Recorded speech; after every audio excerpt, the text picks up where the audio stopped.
Yung malaking river na ito, this is Malaiba River. So yan, so you can see here guys, ito yung damage na nangyari. Tingnan niyo yung malaking boulders, no? The house is so lucky na hindi ito na sira, no? Yan.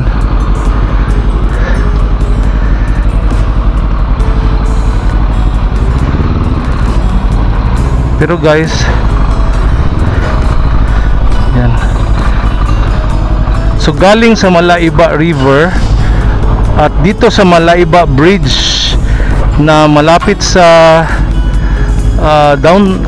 city proper, ay dito talaga naanod yung malalaking boulders guys. Okay, so yan, at least it is clear kung saan nanggaling yung mga malalaking boulders, malaking bato. So it came from this area here na malapit. Hi guys, welcome back to my channel. For today's videos, we are featuring our past experiences during the Typhoon Odette, which occurred last December 2021. So makikita niyo guys yung city of Bais, which was one of the cities that was devastated during the Typhoon Odette. So yung typhoon direction ay nasa Central Visayas area ito at dadaan sa Negros Oriental, especially in the city of Bais, onward going to the north, Manhuyod, Bindoy, Ayungon, Tayasan, Himalalod, La Libertad, Gihulngan, and all the way some of the towns in the northern part of Negros Oriental. So ito guys, makikita niyo yung mga falling debris here in Bais City, and yung muddy street here kasi malakas yung tubig, ulan, and then nagkaroon ng baha guys. So maraming mga buhay na nasawi dito sa Bais City because of the overflowing current of floods from the mountain areas. Ayan. So aside from the city of Bais, the next town going to the north is Manhuyod. So doon din guys makikita niyo yung mga maraming nasawing buhay dahil din sa pag overflow ng river doon, yung ilog. So malakas yung tubig galing sa bundok. So yung mga bahay na nasa gilid ng ilog, somewhere in the hinterlands area of Manhuyod, ay nasira.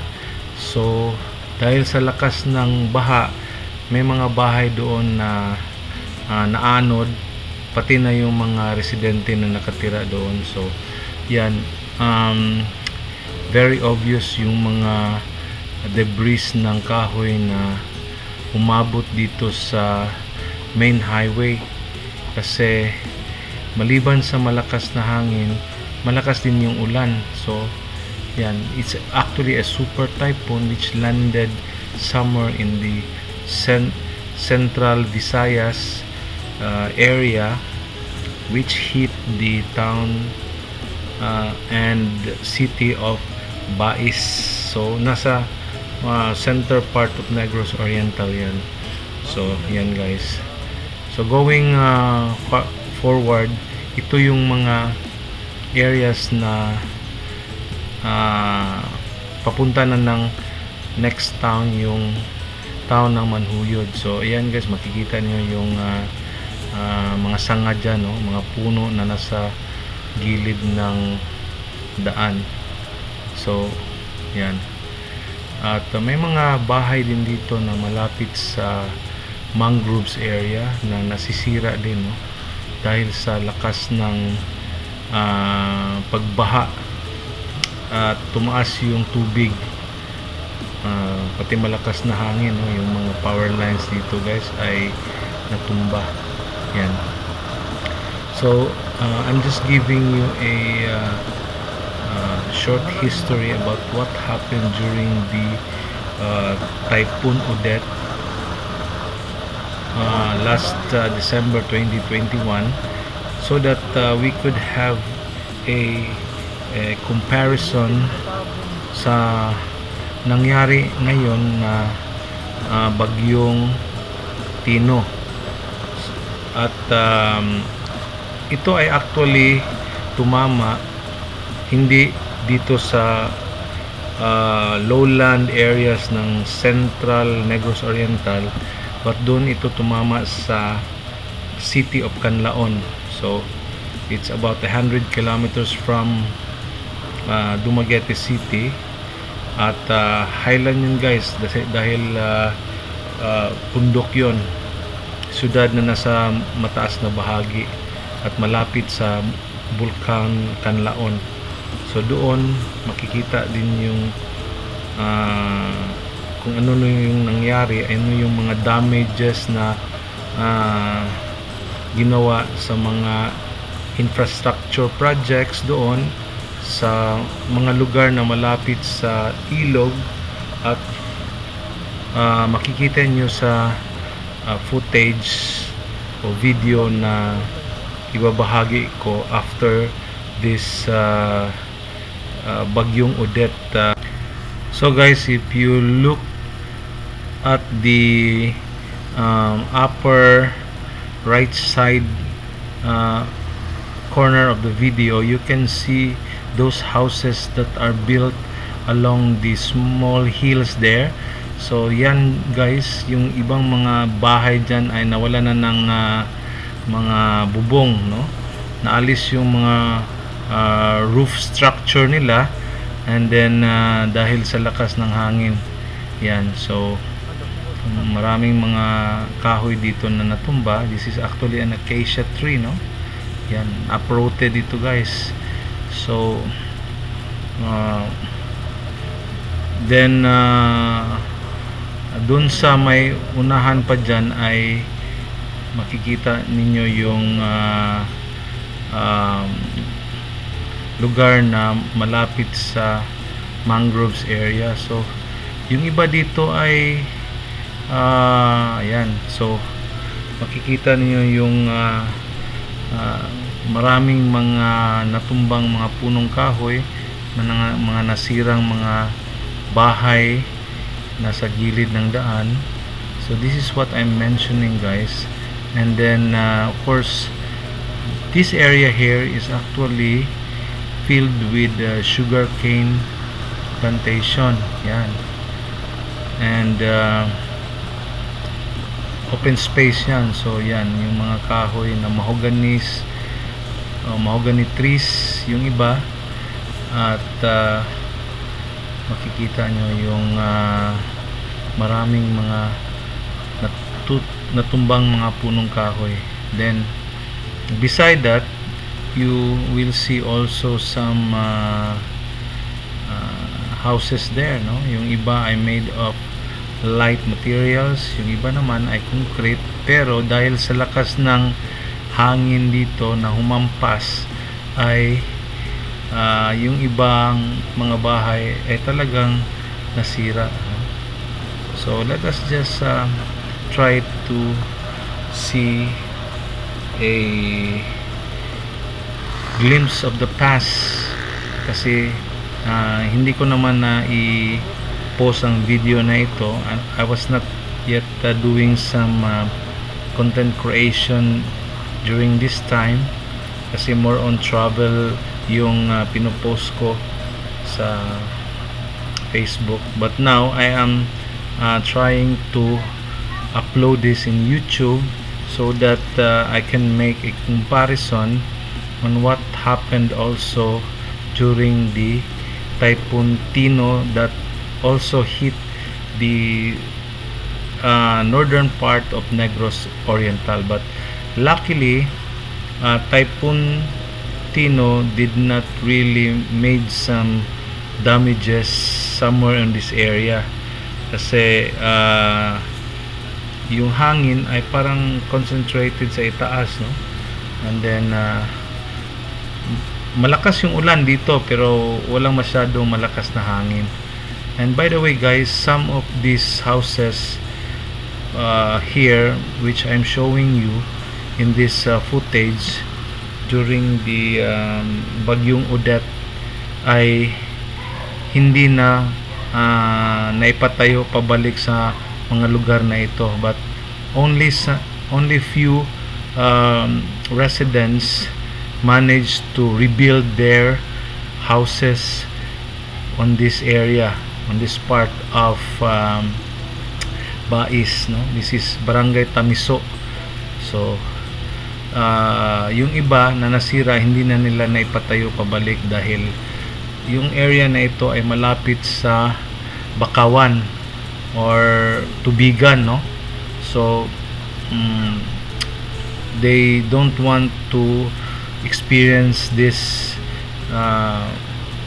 floods and strong winds on this area, so some of them managed to find for a much safer area to build their houses. But yung iba naman ay nanatili pa rin na tumira dito kasi wala naman silang choice eh. So but for those who have other locations na sa tingin nila ay mas safe compared sa lugar na ito kasi Tubigan ito, no?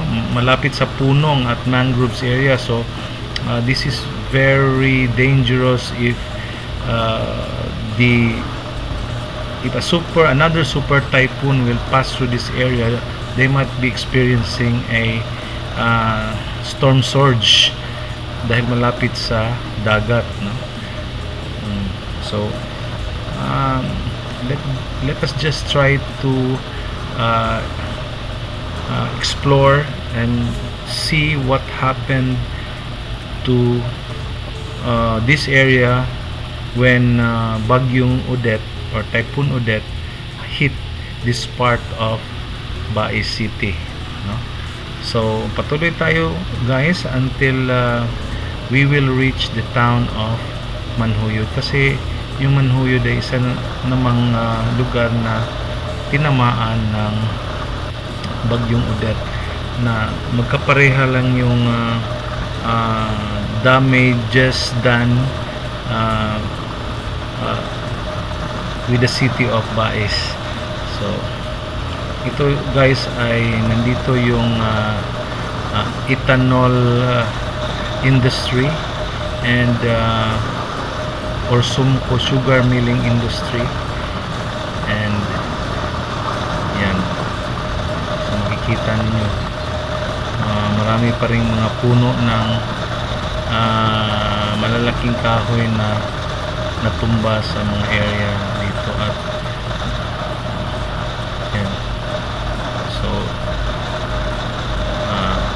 moving forward ay this will continue to the town of Manhuyod.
So guys, we are now entering the town of Manhuyod. Yan. So across the bridge guys, itong river na ito, yung may bridge area, ay yun yung lumagpas yung tubig, no? Nag-overflow at yung mga debris na galing sa bundok na malapit sa ilog ay naano dito sa lugar na ito. So during the course of the typhoon ay yung lugar na ito ay heavily flooded ito. So that's why you can see there yung mga naanod na mga debris. Mataas yung tubig dito guys, and then you can see there the damages also done during this instance ng nagkaroon ng malakas na pagbaha. Ayun, see, you can still see some of the debris there scattered along the road.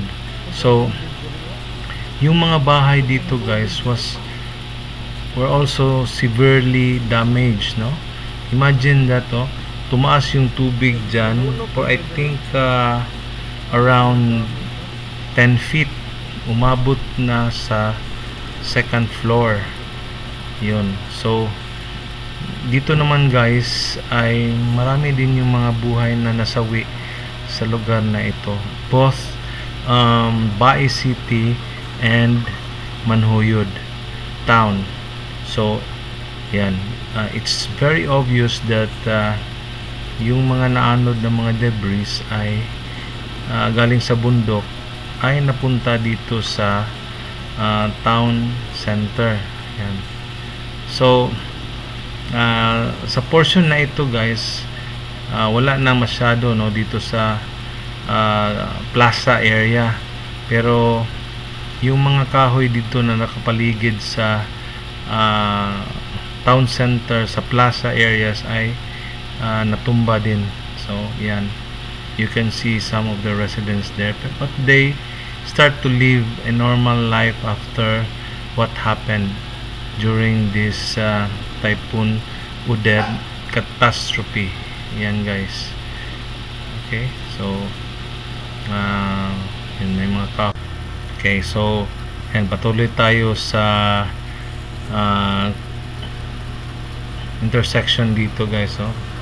So we are traveling on the town plaza area.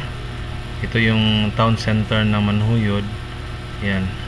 So kasi curve ito, no, may blind curve ito na area. Then we proceed to the left side highway. May mga natumba pa rin mga punong kahoy dito. Yan. So but wala nang baha dito guys, no. Yung flash flood ay doon before sa town center ng Manhuyod, pero dito may maraming mga kahoy pa rin na natumba. Yan. So makikita nyo sa gilid ng daan. Yan. May mga nasirang mga bahay pa rin at mga natumbang mga fence structure dito. Yan. So itong area na ito guys ay coastal, no, malapit ito sa dagat, pero walang nangyaring storm surge dito, no. Hangin lang. So walang some kind of a tsunami that occurred in this part of Manhuyod, kasi lagpas na ito sa town center going to the town of Dindoy na ito guys. Yan.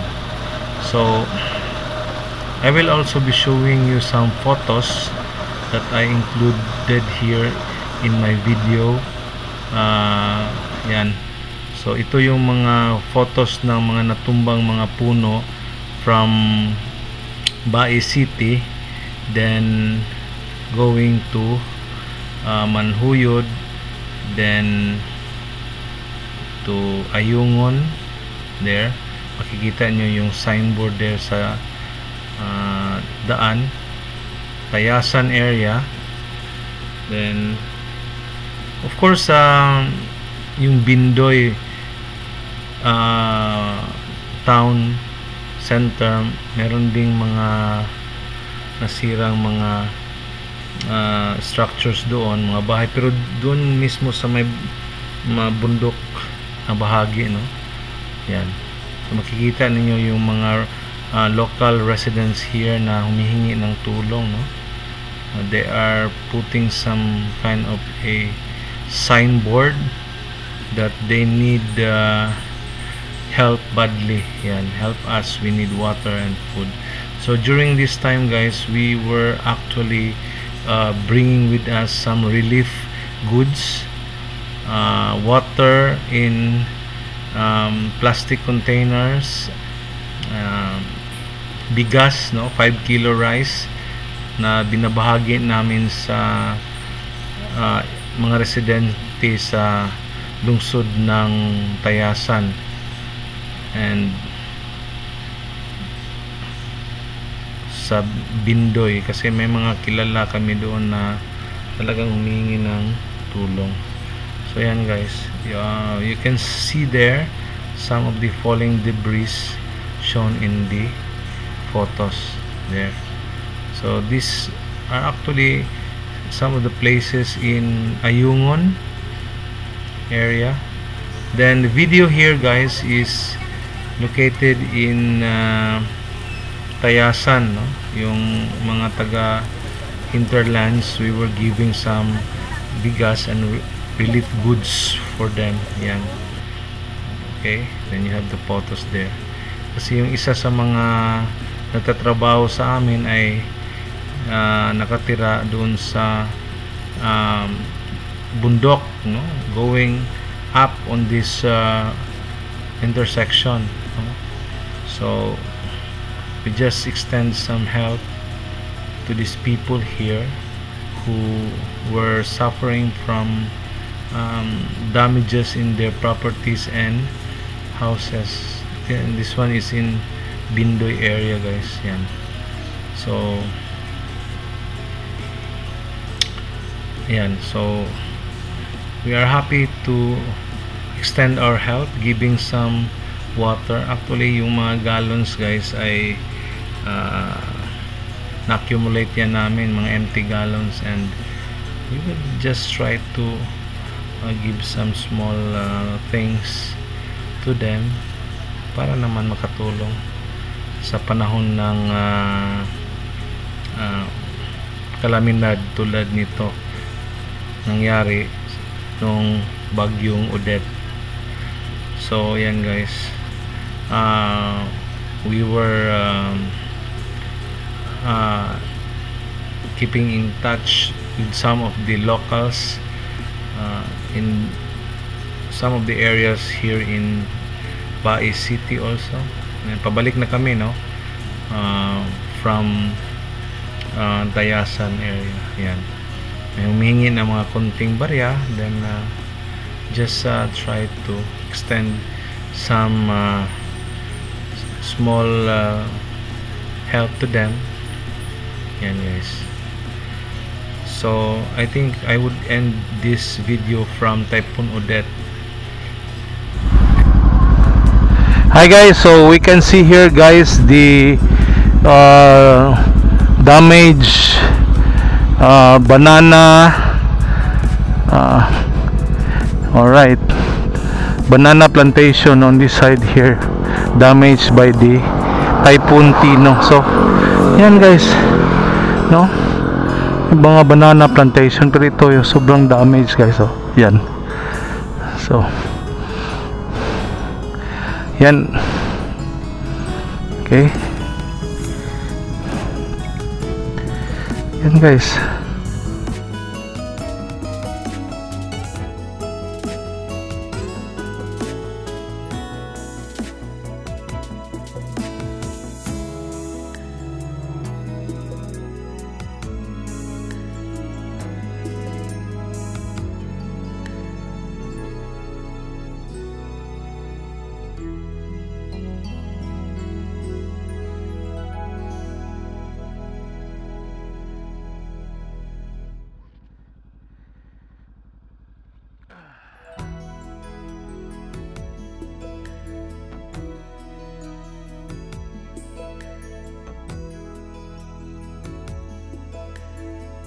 Tolentino.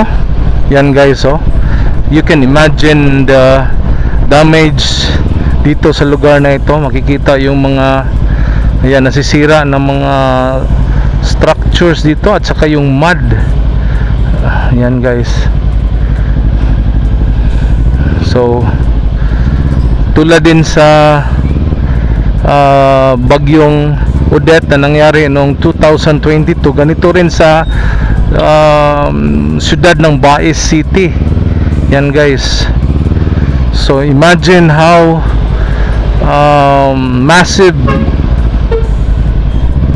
was the damage during the typhoon. Yan, may mga motor pa na nabasa guys, oh. Nalubog ito sa tubig. Yan.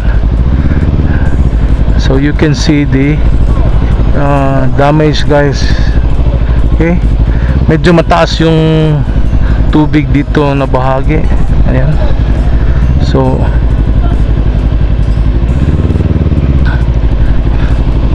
I'm just giving you a clear view of what happened to this area somewhere here. Yan guys, no? Imagine yung mga naano dito. Yan. Okay, so napaka-massive yung destruction dito guys. And may God help these people here.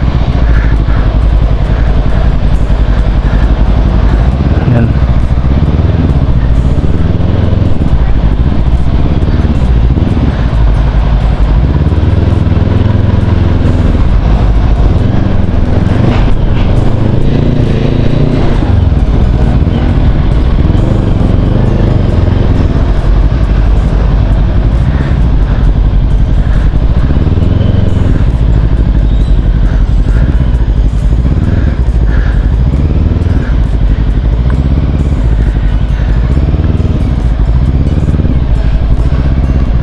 Ito guys, so makikita ninyo yung mga malalaking bato galing pa ito sa bundok guys.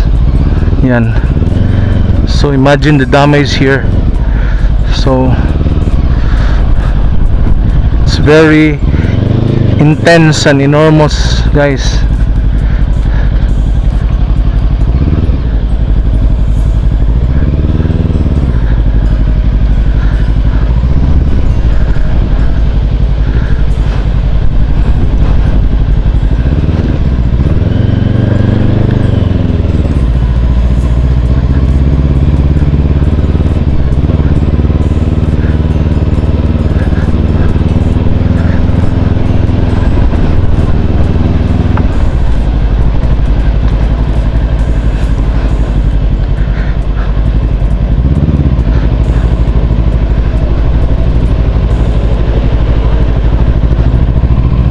Yan.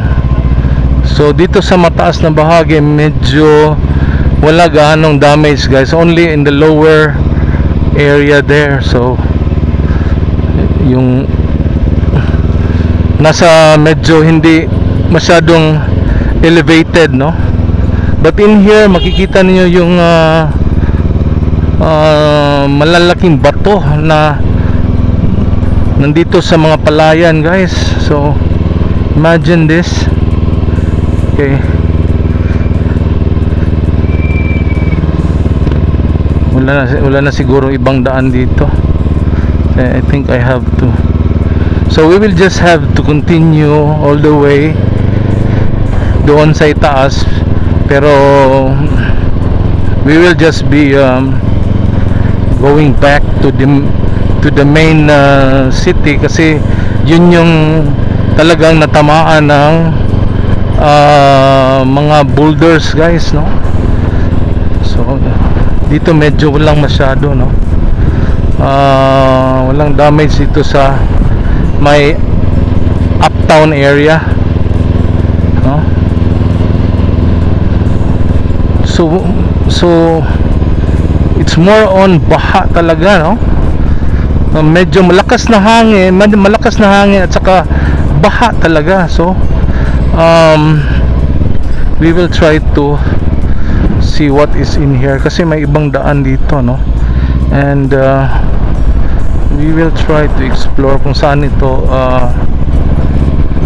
bababa. Yan. Dito wala masyado, pero may mga lalaking mga bato, guys. I don't know if these boulders are already here. I'm not sure, maybe, but some of the big stones were rolled in the city center, no? Naanod siguro sa medyo malakas na tubig or malakas na daloy ng tubig. So yan, guys. We'll see.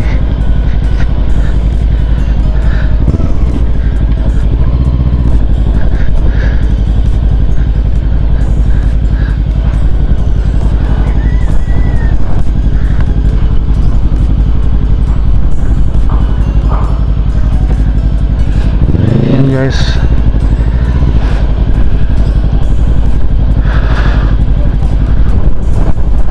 so what you can see here, ayan, ito medyo malalaking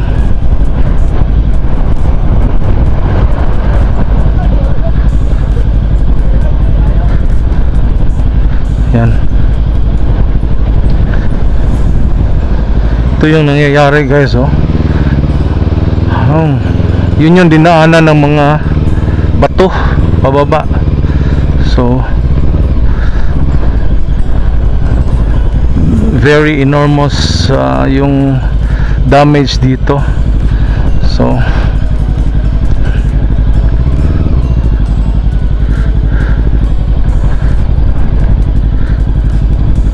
yan, guys.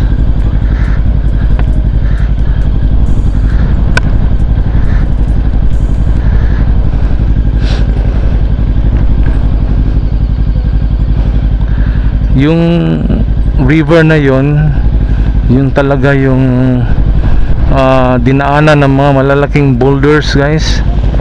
So see the damage here. Yan, kita mo yung damage dito, guys. Yan.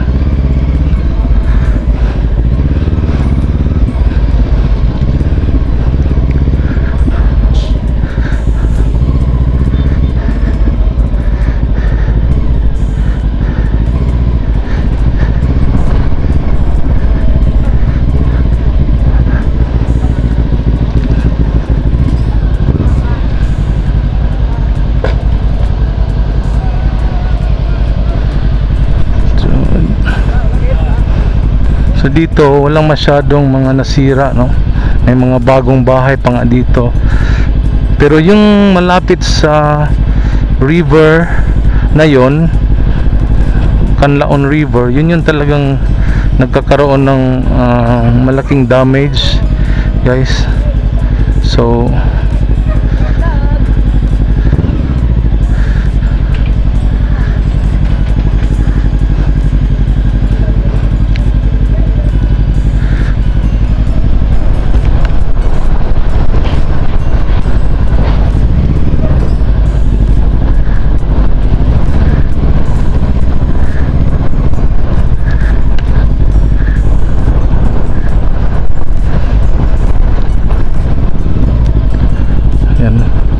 ito, guys.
So guys, we will move forward and we will try to see other areas there. Tingnan natin.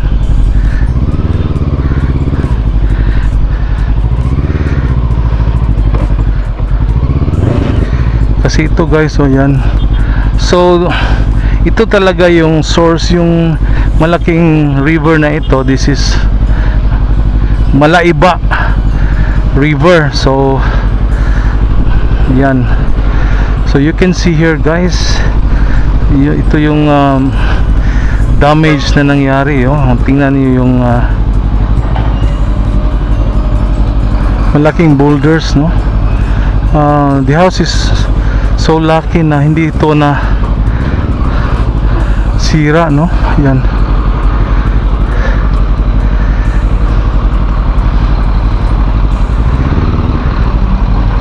Pero guys,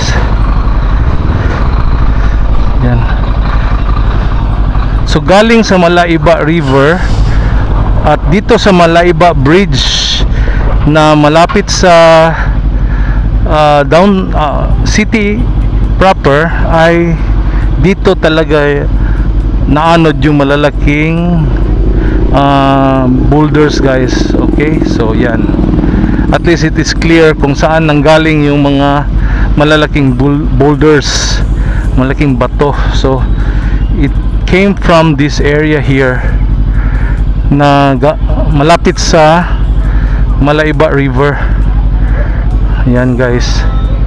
So ito yung nakikita ko sa video, yung lugar na ito. Yan. So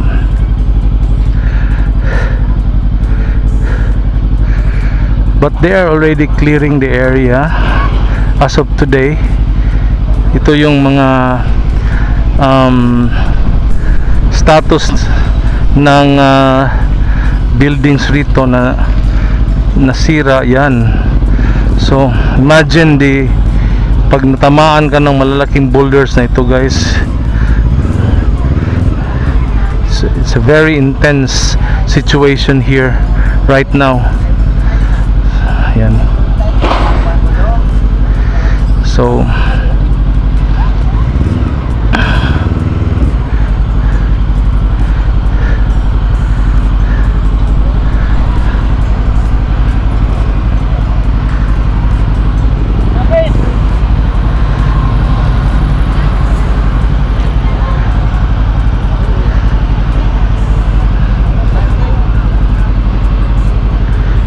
hey guys,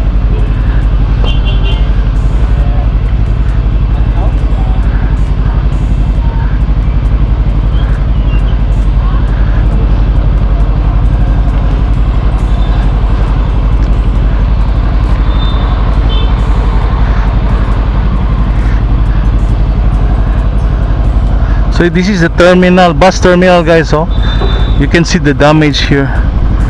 Yan.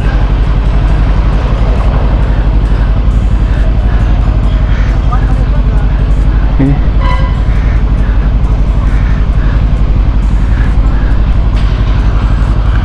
The houses.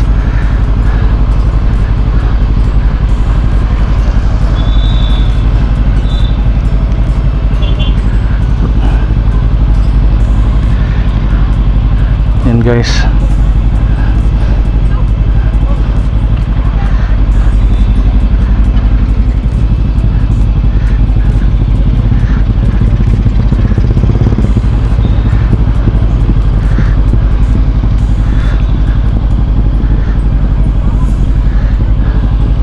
So dito tayo dumaan kanina and